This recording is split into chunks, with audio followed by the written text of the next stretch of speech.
तो हेलो बच्चों, good morning. कैसे हैं आप सब? और उम्मीद करते हैं कि आप सब बढ़िया होंगे, मस्त होंगे और मैं भी ठीक हूं। तो आप सभी स्टूडेंट का, आप सभी विद्यार्थी का आपके अपने YouTube channel Ashfaq science zone में स्वागत है। तो बाबू, आज की क्लास में हम पढ़ने वाले हैं बहुत ही महत्वपूर्ण टॉपिक, जिसका नाम है बाबू प्रिज्म। ये क्लास 10 फिजिक्स का चैप्टर नंबर 2, जिस चैप्टर का नाम है मानव नेत्र एवं रंग बिरंगा संसार। आज उसी चैप्टर में हम पढ़ने वाले हैं प्रिज्म के बारे में। प्रिज्म किसे कहते हैं और प्रिज्म में कितने सतह होते हैं, प्रिज्म कोण के बारे में जानेंगे।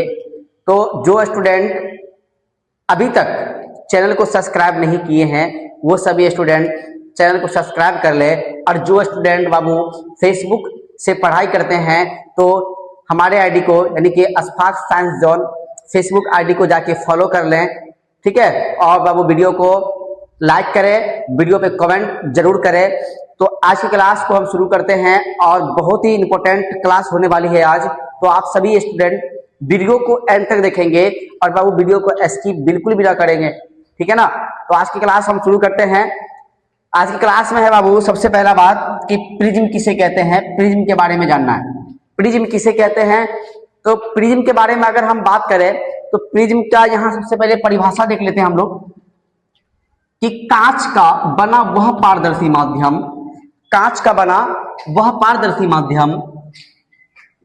माध्यम जिनके कोई भी दो सम्मुख फलक आपस में समांतर नहीं होते। यानी कि बोला है इसमें कि कांच का बना वह पारदर्शी माध्यम जिसके कोई भी दो फलक, यानी कोई भी दो सम्मुख फलक आपस में समांतर नहीं होता, तब उसी को हम क्या कहते हैं, प्रिज्म कहते हैं, ठीक है। उसी को क्या कहेंगे, प्रिज्म कहेंगे। अब यहाँ पे आता है पॉइंट में, नोट में पॉइंट क्या है कि प्रिज्म वास्तव में, है ना, यानी कि वास्तव में प्रिज्म में 5 सतह होती है।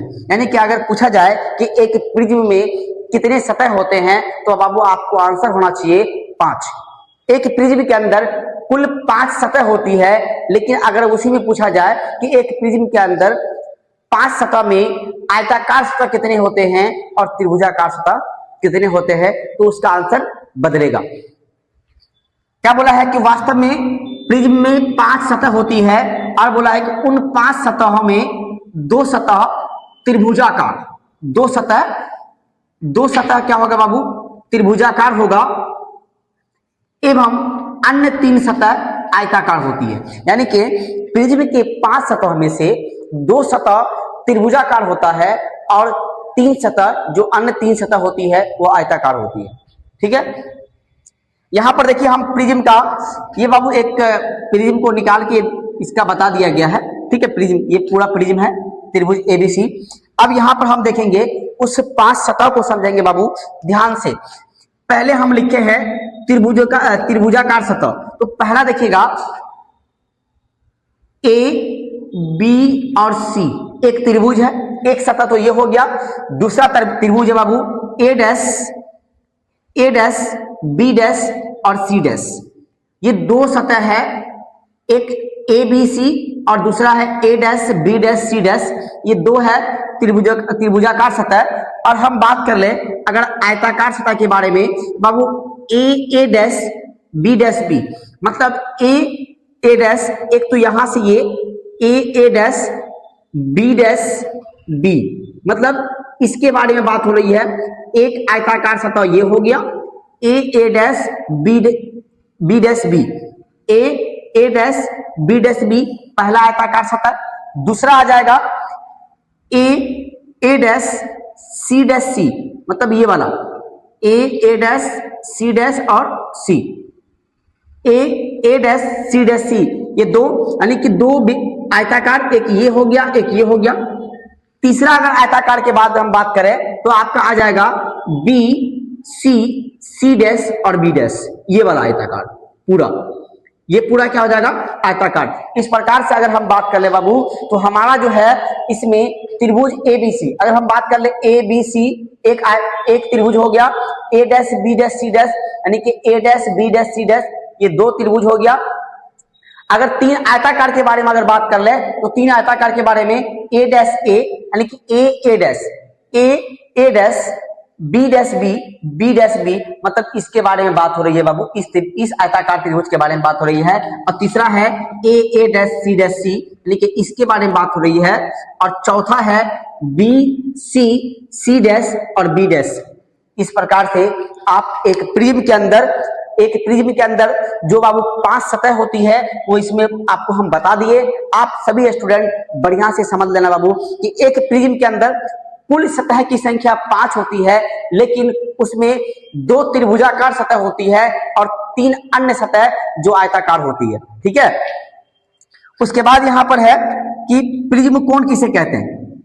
प्रिज्म कोण किसे कहते हैं तो यहां पर ध्यान देंगे कि प्रिज्म के किन्हीं 2 सतहों, क्या बोल रहे हैं, प्रिज्म के, यहां पर ध्यान दीजिएगा, प्रिज्म के किन्हीं 2 अपवर्तक सतहों के बीच के कोण को प्रिज्म कोण कहते हैं। यानी कि अगर मान लीजिए कि हम यहां पर एक प्रिज्म बनाए हैं तो प्रिज्म का किन्हीं 2 सतह, या तो इस सतह को ले लीजिए, है ना, PQ ले लीजिए, और यहाँ पे इस दोनों सतह के बीच जो कोण बना है बाबू इसी को बोलेंगे हम लोग प्रिज्म कोण।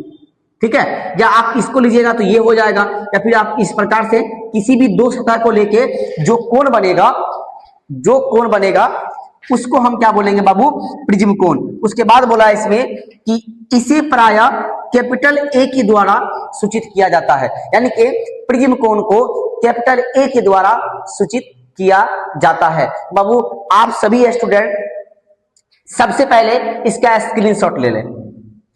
ठीक है, तो आप सभी एकदम बढ़िया से पढ़े बाबू, क्योंकि जितना आसानी से बता रहे हैं आप सभी स्टूडेंट उतने आसानी से पढ़ने की कोशिश करें। और बाबू बिल्कुल ही सरल भाषा में रहेगा, एक भी क्लास आपका ऐसा नहीं होगा जिसमें आप नहीं समझोगे। उम्मीद है कि आज की क्लास भी आपको समझ में आई होगी, और हम आगे अगली क्लास में लेके आएंगे आपके लिए बाबू वर्ण विक्षेपण से संबंधित, यानी कि वर्ण विक्षेपण किसे कहते हैं, वर्ण विक्षेपण में किस वर्ण का तरंगदैर्घ्य अधिक होगा, किस वर्ण का तरंगदैर्घ्य कम होगा, और कौन सा वर्ण अधिक विचलन होगा किसका, और किस वर्ण का कम विचलन होगा, सभी को देखेंगे, है ना। तो आप सभी स्टूडेंट इनको नोट कर लेंगे, और आप सभी से हम मिलते हैं बाबू अगली क्लास में।